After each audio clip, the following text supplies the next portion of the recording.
Hello there and welcome to the World News at 12 on Voice of the People 90.3 FM. My name is Esther Mwachuku and these are the top stories. Presidency declares CBN reforms yielding desired results. Former Court of Appeal Justice Ahmed Belgu is dead. David Umahi replies Atiku over comments on Lagos-Calabar Coastal Highway. Atiku's camp fires fresh shot at Umahi over cost of Lagos-Calabar Coastal Highway. And fresh crisis threatens PDP ahead of crucial National Executive Council meeting. Details now.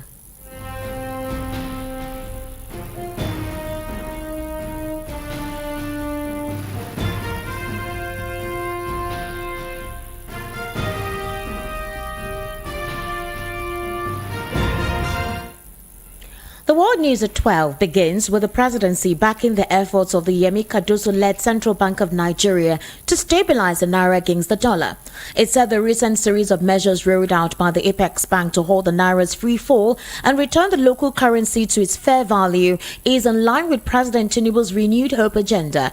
The special advisor to the president on media and publicity, Ajuru Ngalale, made this known in an interview with The Punch on Monday night. You will now recall that the CBN had rolled out several circulars and directives which led to the rebound of the local currency from 1,000 naira to a dollar recorded in the late February to nearly 1,200 naira recorded on Tuesday at the parallel market. Speaking further, Ngalale added that the CBN's concerted efforts aligns with President Tinubu's multifaceted approach to ridding the nation's foreign exchange market of malign actors and sharp practices. He stated that Tinubu's presidency will continue its campaign against racketeers, urging Nigerians to expect a stronger naira that would significantly lower the prices of essential commodities by the first quarter of 2025.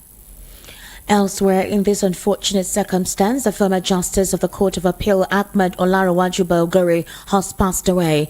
This was confirmed by Kamaldeen Gambari, the chairman of the Nigeria Bar Association, Ilorin Branch, Kwara State, on Tuesday. Chairman of the bar statement says, unquote, information reaching me now indicates that Honorable Justice Ahmed Olarewaju Belgu, retired, is dead. May Allah forgive his shortcomings, Gambari disclosed in a test statement on social media. VOP News understands that the deceased retired as a justice of the Court of Appeal on April 18, 2023, on the attainment of the retirement age of 70. He was about to celebrate his 71-year birthday. The Emir of Ilorin and Chairman Kwara State Traditional Rulers Council, Alhaji Ibrahim Sulu Gambari, joined other concerned citizens in mourning the deceased. The monarch described the death of Justice Belgu as a big loss to the Ilorin Emirate and the nation at large. Meanwhile, the Minister of Works, David Umahi, has berated the former Vice President Atiku Abubakar over his comments on the ongoing 700-kilometer Lagos-Calabar Coastal Highway project. You will recall that Atiku had questioned the Tinubu administration's decision to award the contract to Gilbert Chogri's High Tech without competitive bidding, daring the president to disclose the full cost of the Lagos-Calabar Highway project. He also wondered why the Tinubu administration released 1.06 trillion naira for the pilot phase, or 6% of the project, which begins at Echo Atlantic and is expected to terminate at the Lekki Deep Sea Port. The former vice president said the Tinubu administration could not continue to conceal how much public funds would be spent on the project at a time when Nigeria was still facing dire economic challenges. However, in a statement signed by his spokesman Orji Uchenna on Tuesday in Abuja, Umahi said the total cost and breakdown of the project will be made available to the public on Friday. He described the analysis of the coastal road project figures and the economic importance of the all-important coastal highway project as a gross misrepresentation of facts and figures. Umahi also explained that despite the soaring cost of materials in the construction industry due to commodity price inflation and supply chain disruptions, the ministry is committed to prudence, cost effectiveness, promptness and quality delivery of road projects, which remains unmatched. Now, Atiku has fired back. He criticized the Minister of Works, David Umahi, for failing to immediately disclose the full cost of the Lagos-Calabar Highway project. Shuaibu, in response via a post on X today, tackled the minister and questioned why he had to wait till Friday to disclose the cost of the Lagos-Calabar Coastal Highway project. He wrote, and I quote, "Why on earth does David Umahi need these number of days to cough up the price tag for the Lagos-Calabar Coastal Highway project? Oh, right, just to make sure those figures are nicely seasoned with shaki, pomo and other orishi before serving them up?" End quote.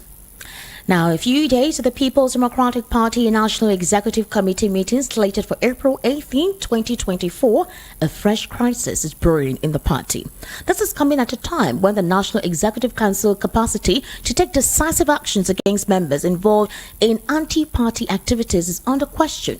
Just a few days ago, a coalition of PDP federal lawmakers called for the resignation of the party's acting national chairman, Umar Ilia Damagun, over alleged anti-party activities. The lawmakers were led by Honorable Ikenga Ugochinyere, a member of the House of Representatives.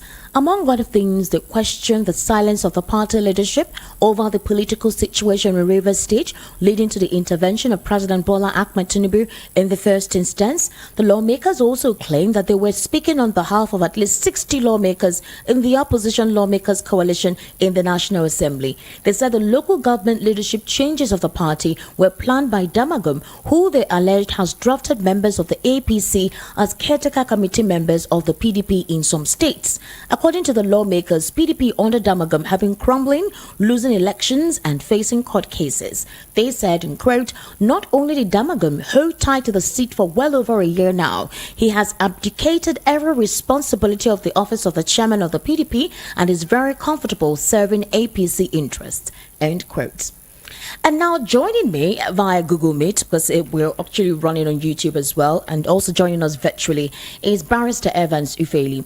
Barrister Evans Ufeli is a political, social, and national affairs commentator, also a practicing legal practitioner, and he's going to help give us a perspective, or his perspective, on some of the questions that are, or rather some of the stories that were read out on the World News at 12. Barrister Evans Ufeli, good afternoon, and welcome to the World News at 12. Barrister Evans, can you hear me? I can hear you. All right. Hear me? Yes, I can hear you now. Thank you very much. I sincerely do appreciate you joining me virtually. Let's first of all start off with the unfortunate passing away of ex-Appeal Court Justice Belgu, who actually passed on late last night. The cause of his passing on was not disclosed, but he was supposed to celebrate his 71-year birthday when he passed on. Now, Ahmed Belgu, I'm sure you already know him very well. You can actually attest to his sportsmanship and his credibility in the NJC. But the questions that a lot of Nigerians are actually asking is, how do we feel the plight of these justices if they are involved? Some of them are alleged to be involved in a couple of, anomalies, judicial anomalies stemming from the 2023 elections. What's your take on that? Well, first of all, my heart goes to the family of the deceased. I pray that God give them the fortitude to bear this irreparable loss. This is one very powerful judge in the judiciary. The judiciary has lost a very big, even though retired, an ex-court of appeal judge. Like he is from Ilorin. So my heart goes to the state and to his family and loved ones. As to justices and those who are involved in abnormalities and all that, well, the truth is that every profession has its own ups and downs. Okay. Most times, when people talk about the judiciary, they single out the judiciary to nail them. Sometimes even lawyers are in danger species. People tend to want to see every judge as corrupt. Okay. Every lawyer as corrupt or as a liar and all that, because we actually live in a very primitive society where the cost of enlightenment is so expensive that only few are enlightened in the society. So everyone will answer for himself. It's what you sow, you reap. That's the basic principle of life. So those who are involved in judicial malpractice at that level know Okay. themselves. But the judiciary as a whole does not endorse that. All right.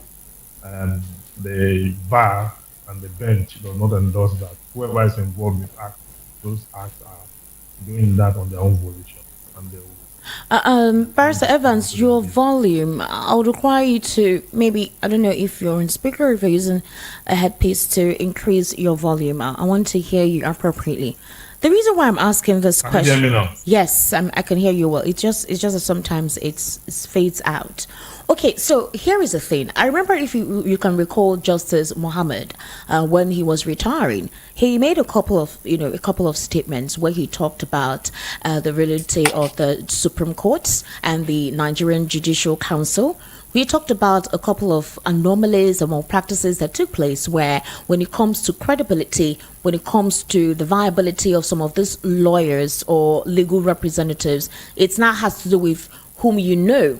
And that is how the promotion has taken place. According to him at the time, he said that the credibility of the NJC has so much deteriorated that it's quite an appalling scenario. Now, when some of these justices, maybe due to one illness or the other, happen to fall prey to unfortunate circumstances like what transpired with Justice Belgu, some couple of persons will say, oh, it suits them. They did a couple of things which were wrong. They soiled their hands, and so they merit whatever circumstance happened to them. How will the NJC change that narrative whereby Nigerians can begin to believe or trust the judicial system? Well, those who do not believe in or trust the judicial system have their reason. Okay. Perhaps they have seen issues of malpractice for one or two judges. Not that there's a collective agreement Okay. that there's no collective agreement that things should be done the way some people perceive it to be. Okay. The NJC is there to regulate judges, which is their primary responsibility, and they do that often. Judges are dismissed, judges are sanctioned. You need to be in the judicial system to know the level of discipline and the level of control and regulation that's involved. If a judge, after adoption of final judicial address, for example, if a judge does not deliver judgment in that case within the next 90 days, that judge is in trouble. And so many other issues. A petition is written against a judge, he will go to answer for it. Different issues. So it's not even it's a difficult job. Okay. To start with. You understand? But sometimes it is blown out of proportion. All judges are this and all judges are that. And I don't think that's the right thing. These cases should be treated separately and individually. It's not in all cases that judges are collected money. Sometimes when it does not favor us, we'll say the judges are corrupt. When it favors us, say it's a blessing. The judiciary is a blessing to democracy and all that. So NJC have been doing their job, and that is to punish, to check misconduct, to melt out the right punishment for wrongdoing, and to ensure that we have an upright bench that is capable of delivering justice. All right. So the NJC have been doing that. All right, Barrister Evans Tufeli, thank you so much. Our condolences to the late Justice after serving in his capacity and, of course, retired as well. May his soul rest in peace. Let's move on to party politics. Unfortunately, I don't know if I will use the word fortunate or unfortunately. As of last week, Peter Obi actually commissioned a borehole.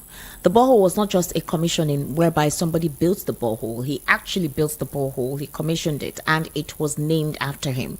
Well, Arewa Renaissance Group, a social political organization dedicated to the advancement of northern Nigeria, they criticized Peter Obi for they called it, or they termed it, an unkind gesture. And they issued a warning against the construction of the borehole. They called the borehole substandard. That why would he even put his name there? I recall yesterday on X, the former digital SA to digital media or social media to former President Muhammadu Buhari actually made a statement. He said, "Oh, this is the best that His Excellency Mr. Peter Obi can do." Now, why such derogatory statements? if Peter Obi has been philanthropic post-election, regardless of wherever any region anyone comes from, why would this group come out to make such a statement like this? It could have been anybody. But why make that derogation? Because they're warning him that he should never come to their communities to set up any substandard borehole like that. So why warning him when indigenes within your community did not set up boreholes, your ethnic group members did not set up boreholes, and you're criticizing? Could it be because Peter Obi is not from that region, or maybe because they're politically biased towards his person or what he represents? Peter Obi has supporters all over Nigeria. Peter Obi have huge support in the north. So a lot of people don't know, because maybe some people were able to, play the game of politics that they play, and they're able to win largely part of the north. Peter Obi have huge following in Abuja, in Nasarawa, within the north central, even the north south and the northeast and the northwest. He has huge following, and you cannot pick for him his philanthropy. Okay. You understand? Those boreholes are not substandard. They are not substandard. That's what they are alleging. In fact, they are actually saying that they are challenging him that he's using this means to resuscitate a dying political career, and that they will not be used to advance his dying political career, that they can see through his charade. So if we're proposing a unified system of government, if we're saying there should be no ethnic or religious sentiment, why would you have persons like this come out to make such, and they are called Arewa group? So what exactly are you saying? What exactly are you identifying as? Some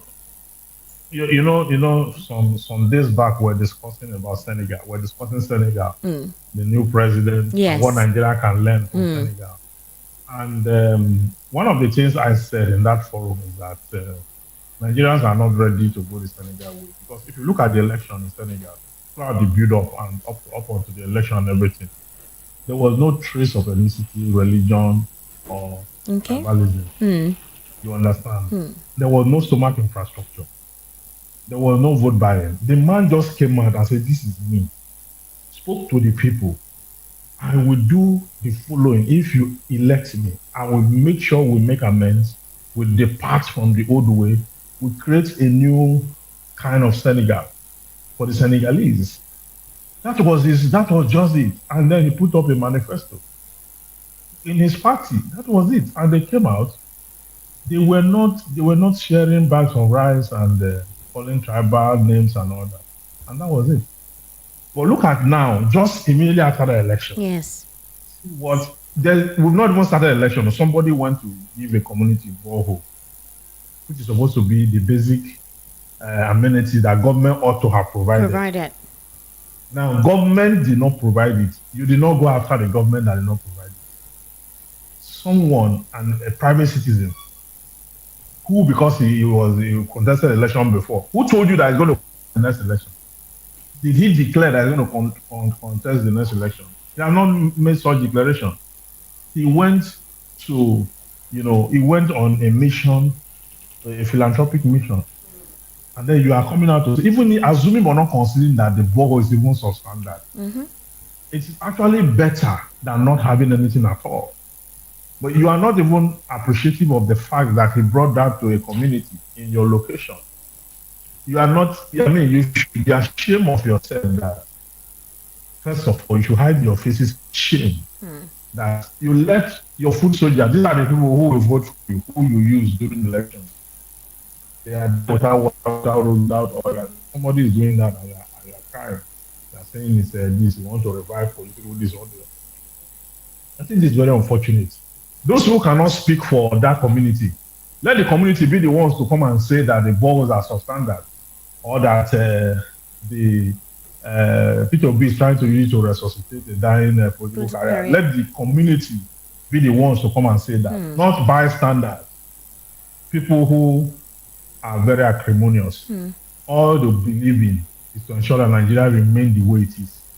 Anybody that is coming to show light, that is going to move this country to where it should be by destiny, they work against the person. They will form a group, they will spend money, they will be awake all day, all night, to ensure that this country does not witness a change. But the time is going to come when their wings will be broken and this country will break forth, break through those, the likes of people that have the love of this country at heart. People who have made it in life already, and they are not interested in the nation's money, but they are interested that this country become great again. Those are the people we need. Those are the people we need. And the followers should understand this. Okay. All right. Thank you so much, Barrister Evans. Again, we're still within party politics. I'm sure you heard me when I talked about the internal crisis within the People's Democratic Party.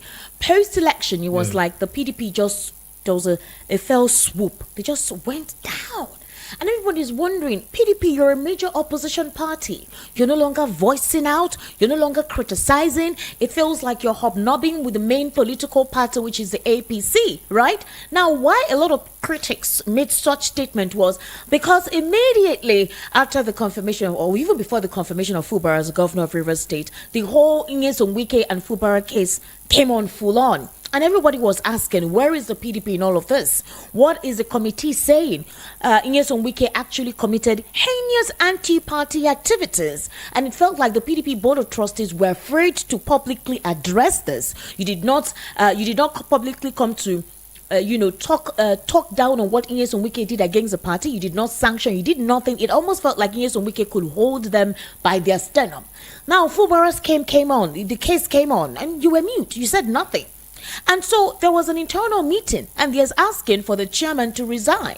They're saying they don't trust him anymore, that he seems to be acting in accordance with the ruling APC. What's your take on the general imbroglio with the PDP and their role in, or their non-active role in the case against Nyesom Wike and Fubara?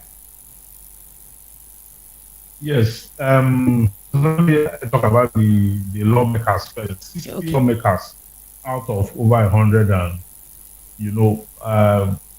pulled out and were they were making practically a protest and then asking that the acting chairman of the party should live up to expectation, otherwise they will leave the party and all that, because they cited a lot of examples, and truly those examples were quite apt. When Wike and Fubara contest, that the party was nowhere to be found.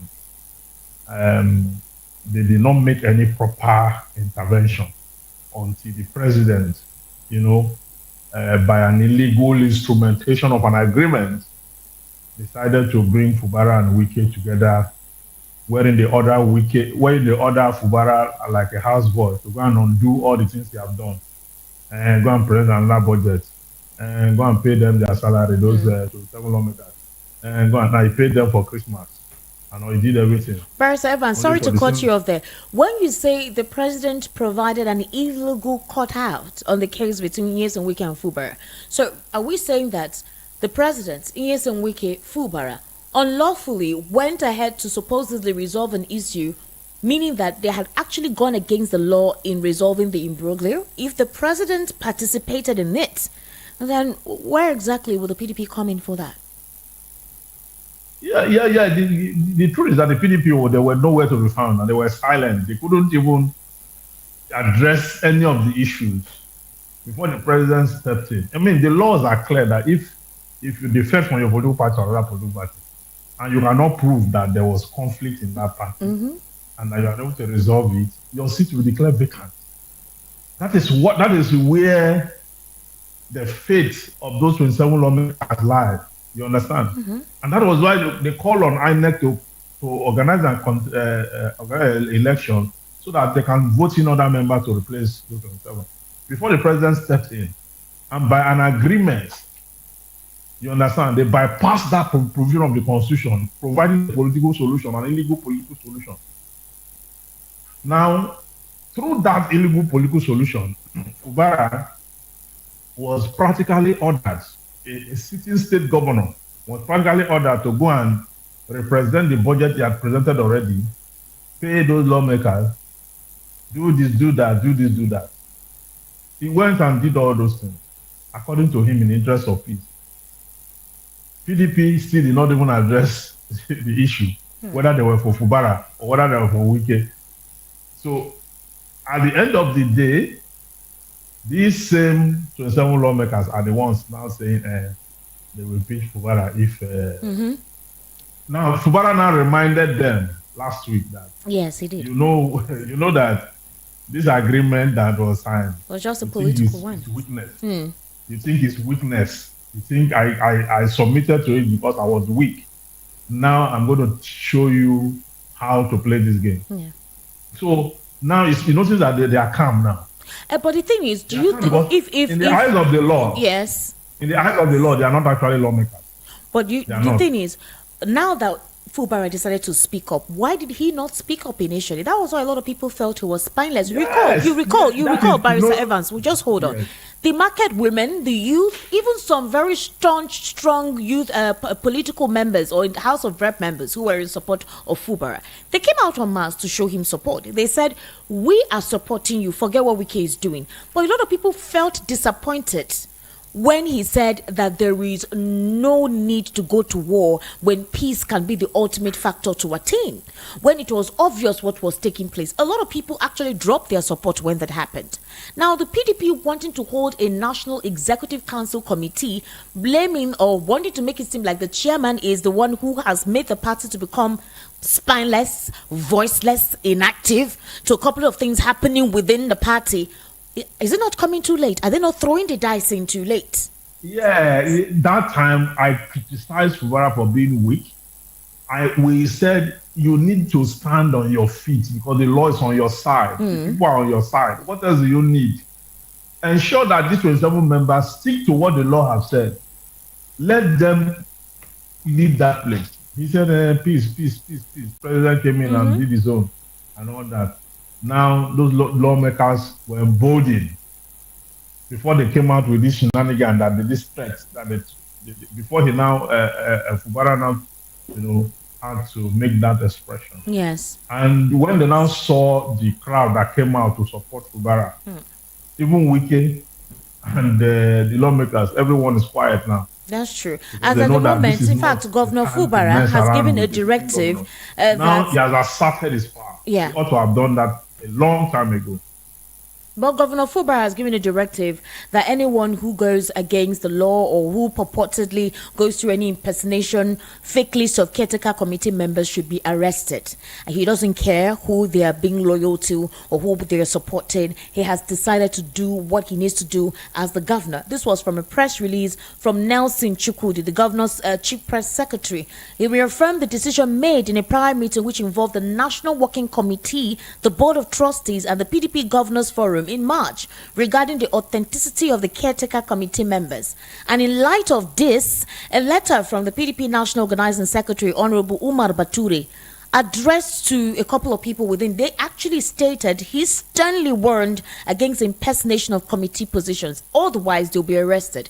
So if Fubara decides to continue with this mandate or decides to continue on this slate, are we going to see a turnaround in terms of interference from the FCT minister, Nyesom Wike, within the activities or political scenarios that takes place in Rivers? Will this shape up? Will this change what is already at play? Hello, Barrister Evans. Are you still with us? Barrister Evans, are you still with us? Or we seem to have... okay, all right, go ahead.